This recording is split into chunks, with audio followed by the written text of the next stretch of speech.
দেখেন পুরো শহীদ মিনারের কি অবস্থা দেখেন। আজকে আমরা শহীদ মিনারটা আপনাকে দেখাতে চাই। আমরা শহীদ মিনারে এখন অবস্থান করতেছি। দেখেন এখানে সবাই কিভাবে অবস্থান করতেছে, দেখেন কি দুর্বিষহ ভাবে। ওইদিকে জেলখানায় তারা শুয়ে আছে এভাবে দুর্বিষহ ভাবে, এখানে বাইরে তাদেরকে এভাবে তার পরিবারগুলোকে শুয়ে দেওয়া হয়েছে। আমরা আমাদের বাবাদের মুক্তি চাই। আমরা চাই ন্যায় বিচার প্রতিষ্ঠা হোক। আমি আসিফ নজরুল স্যার সহ আমি আমার কাছে আমার জানতে ইচ্ছে করে যে আসলে এই যে আইন মন্ত্রণালয় এই প্রজ্ঞাপন দিতে এত লেট করলো কেন, বা এই প্রজ্ঞাপন দিয়ে রাতে আবার কেন চেঞ্জ করতেছে, এটা আসলে কি কারণে হচ্ছে, কোন অজুহাতে হচ্ছে, কেন হচ্ছে, সেটা আপনাদের কাছে জানার ইচ্ছে আমাদের। আমরা চাই আগামীকালকে কিভাবে আপনারা কোর্টের ব্যবস্থা করবেন বা কিভাবে জেলবন্দীদের মুক্তি দিবেন সেটা আপনাদের বিষয়। আমরা মানবতার কোর্টে আপনাদেরকে দিয়ে দিচ্ছি, আপনারা সবাই আমাদের জন্য মুক্তির ব্যবস্থা করবেন।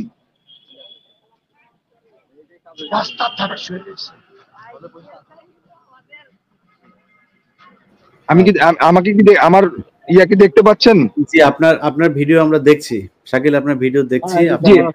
আমরা খোলা আকাশের নিচে সৃষ্টিকর্তার কাছে বিচার চাচ্ছি, বাংলাদেশের বিচার বিভাগের কাছে আমরা বিচার চাচ্ছি, আমরা মাননীয় আদালতের কাছে বিচার চাচ্ছি, আমরা মাননীয় উপদেষ্টার কাছে বিচার চাচ্ছি, আমরা মাননীয় আইন উপদেষ্টার কাছে বিচার চাচ্ছি। আমাদের ন্যায় বিচারটা ফিরিয়ে দেন দয়া করে।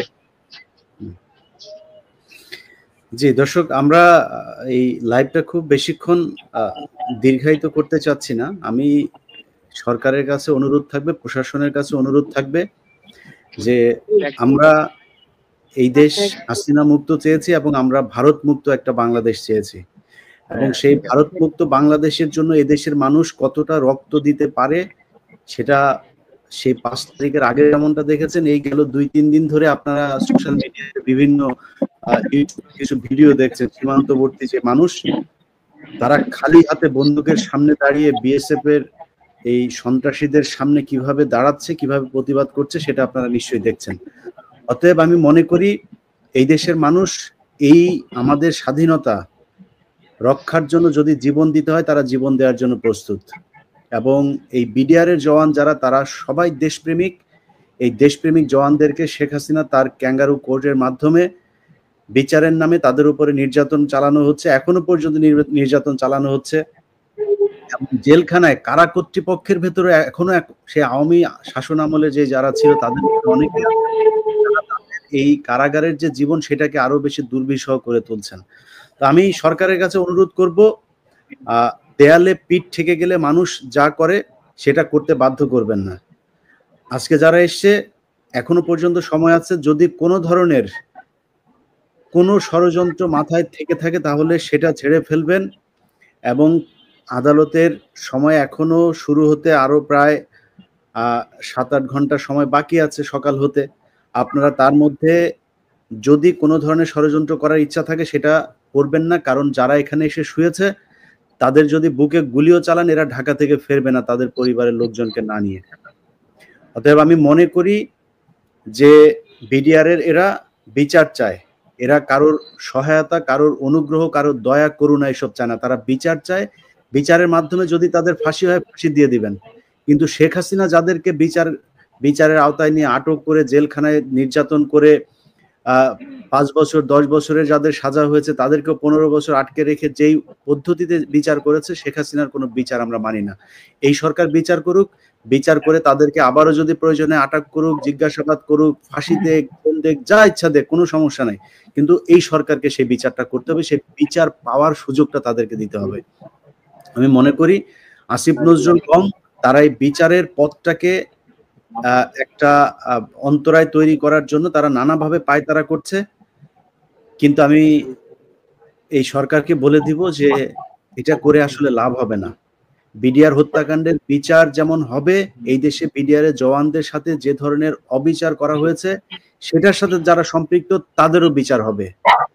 যদি আসিফ নজরুল মনে করে থাকেন যে আপনি যা মনে চায় তাই করবেন, আপনাকে কেউ কিছু করতে পারবে না, যদি প্রয়োজন হয় এই বিডিআরের সদস্যের যারা পরিবারের লোকজন আছে তাদেরকে নিয়ে এক দফা আসিফ নজরুলের পদত্যাগের দাবিতে আন্দোলন তৈরি করা হবে।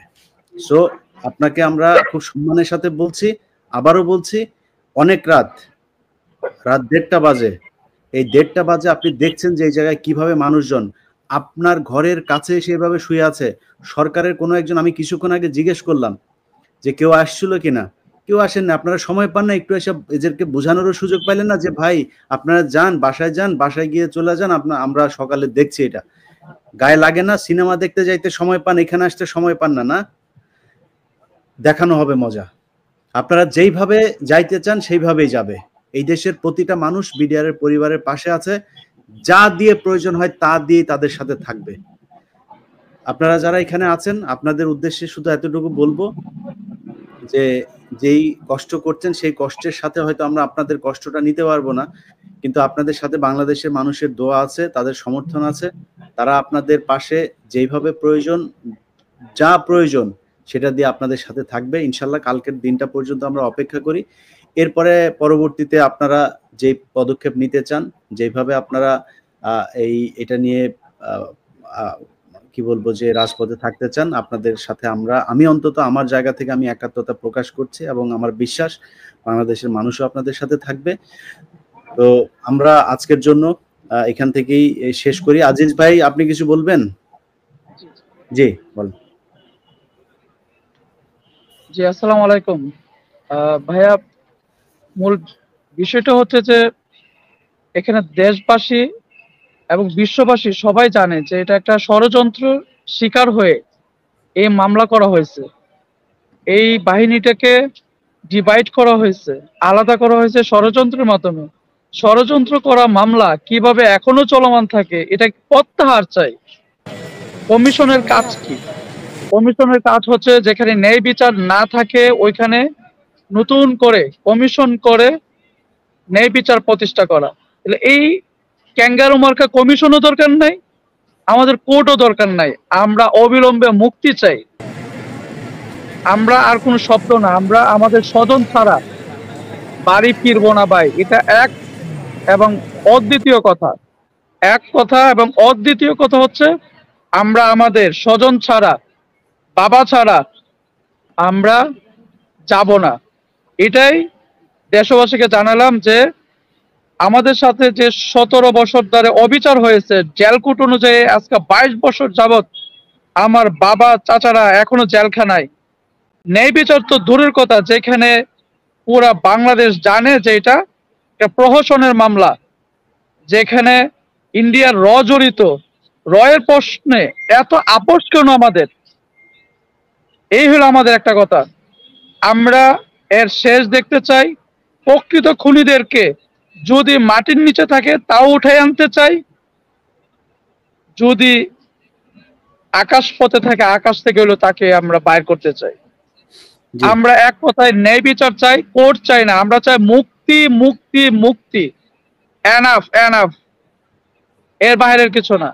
প্রত্যেকটা সদস্যকে নিয়ে বাসায় যাব, তারপরে পরবর্তী কুশলবদেরকে, ষড়যন্ত্রকারীদেরকে ধরার জন্য আমার বাবা চাচাকে নিয়েই আবার পুরো বাংলাদেশের প্রত্যেকটা আনাচে কানাচে প্রত্যেকটা খুনিকে বাইর করে তারপরে আমরা ফাঁসির কাস্টে ঝুলাবো ইনশাল্লাহ। ন্যায় বিচার প্রতিষ্ঠা করতে চাই। ইনশাআল্লাহ। থ্যাংক ইউ ভাই। আর কেউ আছে? আর কেউ কিছু বলবেন?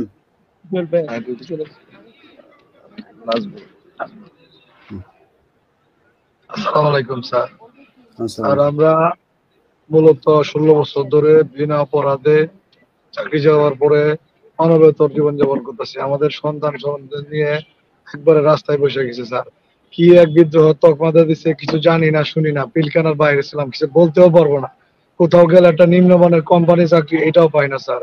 একটা নাইট গার্ডের চাকরি করতাম, এইখানকে আমাদেরকে বলে আমরা নাকি বিদ্রোহী। এখন স্যার বউ বাচ্চা নিয়ে পথে বসে গেছি। এখন স্যার এইভাবে মারাচ্ছে, আমাদেরকে মেরে ফেলেন, আমরা এটাই চাচ্ছি স্যার। আমাদের আর কিছু চাওয়ার নাই স্যার। আমাদেরকে সরকার বাহাদুর আমাদেরকে মেরে ফেলুক, এছাড়া আমাদেরকে স্যার বিদ্রোহ তকমাদেরকে আমাদের মুক্ত করা হোক।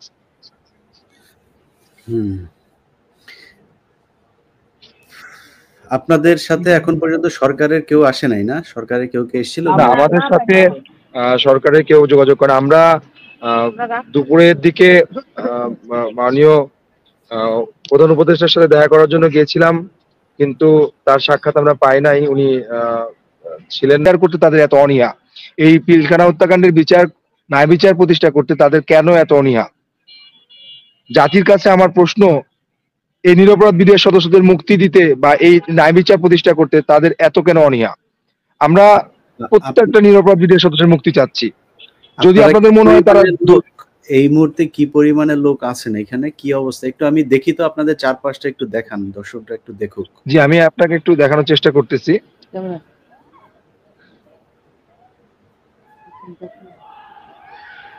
আমাকে কি দেখা যাচ্ছে কিনা আমি জানি না। জি জি জি, ঠিক আছে। আপনি আমাদের এইভাবে এখানে শহীদ মিনারে দেখেন পুরো বিডিআর এর জেলবন্দি পরিবারের সদস্যরা তারা দেখেন এই খোলা আকাশের নিচে শুয়ে আছে। তাদের এই যে তাদের সাথে যে অবিচার করা হয়েছে, এই বিচারের দাবিতে তারা আজকে এইখানে অবস্থান করতেছে। দেখেন আসলে আমরা কোন জায়গায় আছি আমরা জানি না।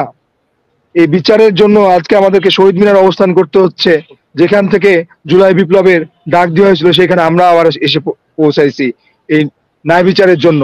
আমরাও চাই পিলখানা হত্যাকাণ্ডের ন্যায় বিচার প্রতিষ্ঠা হোক, আমরাও চাই পিলখানা হত্যাকাণ্ডের যে শহীদদের বিচার হোক। কিন্তু এই বিচারের নামে যে প্রহসন হচ্ছে, বিচার করতে যে অনীহা, বিচার করতে যে বারবার শুনানির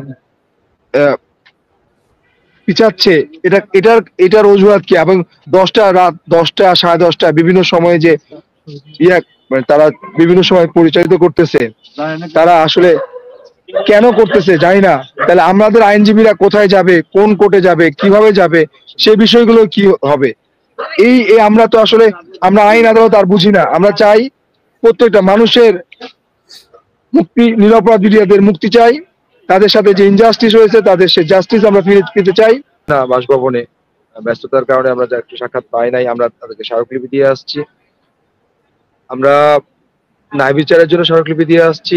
অথচ দেখেন এই রাতের মধ্যেই 3বার 4বার কোর্টের ডেট নিয়ে, কোর্টের শুনানি নিয়ে তারা মানে টালবানা করছে। এখন আমাদের এই যে আইনজীবীরা কোথায় যাবে, কি করবে আমরা জানি না। আমরা তো আসলে আদালতে লড়তে পারি না, আমাদের তো সেই অধিকার নাই।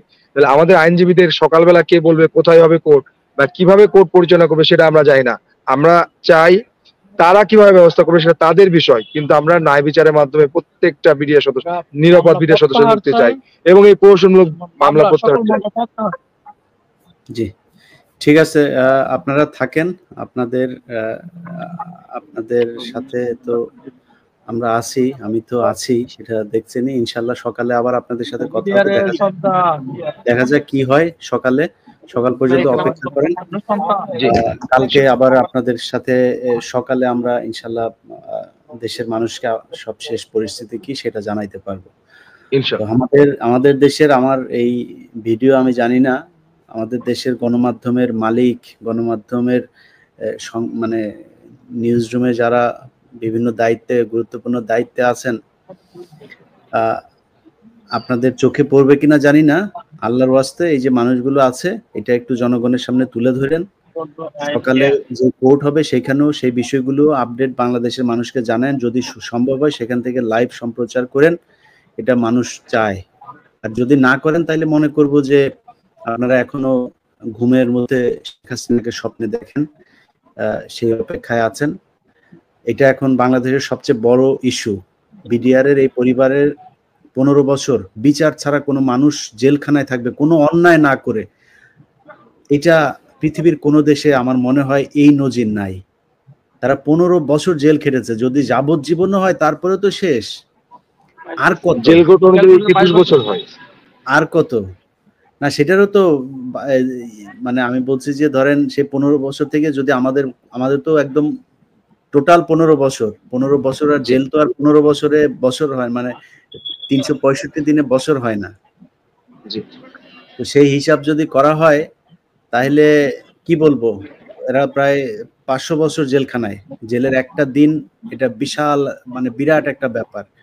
তো আপনারা সেই মানুষগুলোকে জেলখানায় আছে, আমার সবার কাছে অনুরোধ থাকবে যে এই মানুষগুলোর বিষয়গুলো মানুষের সামনে তুলে ধরেন, যাতে এটা নিয়ে যাতে সরকার কোনো ধরনের ষড়যন্ত্র করতে না পারে। সরকার বলতে আমি পুরো সরকারকে দায়ী করব না। এখানে কিছু মানুষজন আছে যারা প্রথম আলো এবং ডেইলি স্টারের প্রেসক্রিপশনে এখানে ঢুকেছেন, তারা চেষ্টা করছেন কোনো না কোনো ভাবে বিডিআরের এই বিচারটাকে করতে। এরা ওই বিডিআরের যে কমিশন তৈরি করা হয়েছে সেখানেও তারা উমো নামার একটা ক্লজে ঢুকিয়ে দিয়েছেন যে এই বিচার যে হচ্ছে এইটা নিয়ে কোনো কিছু করা যাবে না, সব কিছু নিয়ে হবে। বিডিআরের ওই দিন কি হয়েছে সেইটা না, খালি ওই দিনের আগেও কাকে কোথায় পোস্টিং দেওয়া হয়েছে, র্যাব 2 তে হঠাৎ করে কে পোস্টিং পেয়েছে, র্যাব 1 এ কে পোস্টিং পেয়েছে, র্যাব 1 থেকে কাকে বের করা হয়েছে, ওই দিন কার কার যাওয়ার কথা ছিল তারা যায় নাই, কে কাকে ফোন করেছে, কমিশনের তদন্তে সবকিছু আসবে। আসসালামু আলাইকুম। বাংলাদেশ সময় এখন অনেক রাত, তারপরেও খুব জরুরি একটি বিষয় নিয়ে আপনাদের সামনে আসতে হলো। যারা জেগে আছেন তারা তো থাকবেনই, যারা সকালে এই ভিডিওটা দেখবেন আপনাদেরকে খুব করুণ কিছু দৃশ্য দেখাতে চাই। শহীদ মিনারে আজকে বিডিআরের যেসব জওয়ানরা এখন পর্যন্ত জেলখানায় বন্দী আছে, শেখ হাসিনার অবিচারের মাধ্যমে 6 মাস পার হয়েছে, তাদেরকে এখন পর্যন্ত আটকে রাখার জন্য এই আসিফ নজরুল গং, ভারত এবং প্রথম আলোর যেই দোসর এখন পর্যন্ত সরকারের ভেতরে আছে, তারা কত ধরনের প্রচেষ্টা চালিয়ে যাচ্ছে সেটার একটু নমুনা আপনাদেরকে এখন আমি দেখাইতে চাই। আমাদের শহীদ মিনার থেকে সরাসরি আমাদের সাথে যুক্ত হয়েছেন আপনারা শাকিল ভাইকে সবাই চেনেন মোটামুটি। তো শাকিল, আপনারা এখন রাত বাজে 1:15, এখন পর্যন্ত এখানে আছেন, মানে কি হচ্ছে কি শহীদ মিনারে, এটা একটু বলেন এখানকার সর্বশেষ আসলে পরিস্থিতি। আমরা আগামীকালকে আমাদের যে জামিন শুনানি ছিল বা আছে, সেটার জন্যই আসলে আমরা এখন অবস্থান করতেছি, যে ন্যায় বিচারের জন্য অবস্থান করতেছি। এখানে পুরো বাংলাদেশ থেকে জেলবন্দি পরিবারের সদস্যরা আসছেন। তারা এই নিরপরাধ বিডিআর সদস্যদের মুক্তির জন্য আজকে আসছেন, কিন্তু সকাল থেকে নাটকের পর নাটক দেখতেছি। গত 28 নভেম্বর যেই প্রজ্ঞাপনের অজুহাত দেখে আমাদের কোর্টের ডেট পিছিয়ে ছিল, ঠিক সেই অজুহাতটাই এখনো দেখানো হচ্ছিল। আমরা 10:30 সাড়ে 10টার দিকে জানলাম যে আমরা 8টা বা 8:30টার দিকে আমরা নিউজে দেখলাম যে আমাদের কোর্টটা কেরানীগঞ্জে হবে। আবার 10:30টার দিকে জানতেছি কোর্ট হবে না। আবার কিছুক্ষণ আগে আমরা একটা প্রজ্ঞাপনের ছবি পেলাম যেখানে লেখা আছে কেরানীগঞ্জ, কিন্তু চিফ প্রসিকিউটর নাকি সাংবাদিকদের বলেছেন যে সেটা কোর্টটা হবে আলিয়া মাদ্রাসায়। তাহলে নতুন যে প্রজ্ঞাপন দিয়েছে আজকে 8 তারিখের ডেটে, সেখানে হচ্ছে কেরানীগঞ্জ, তারপর আবার বলতেছে আলিয়া মাদ্রাসা, একবার বললেও হবে না। তাহলে এই বিচারের নামে যে আসলে 16 বছরের বিচার করে নাই তৎকালীন সরকার তার ষড়যন্ত্রের অংশ হিসেবে, তাহলে এখনো কেন তারা এই বিচার করতে দেরি, মানে এই বিচার